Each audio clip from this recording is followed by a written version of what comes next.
যুবরাজ কখন রাজা হয় বলতো? যুবরাজ রাজা তখন হয় যখন তার মাথায় মুকুটটা ওঠে।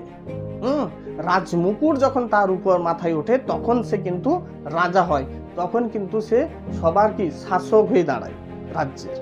তেমনি ভাবে তার মানে কি, তার পরিপূর্ণতা তখন পেল যখন সে মুকুট পেল।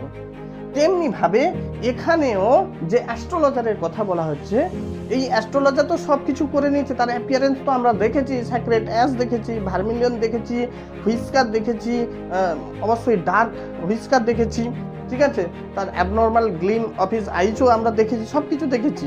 হ্যাঁ, কিন্তু এতে শান্তি হয়নি। এই এফেক্টটাকে আরও একটু এনহান্স করার জন্য, টু ক্রাউন দিস এফেক্ট, একে পরিপূর্ণতা পাওয়ার জন্য কি ওয়াইন্ড স্যাফরন কালার টারবান সে পরে আছে। একটা স্যাফরন মানে আমরা জানি কি গেরুয়া, it's a mix up of orange and yellow colour.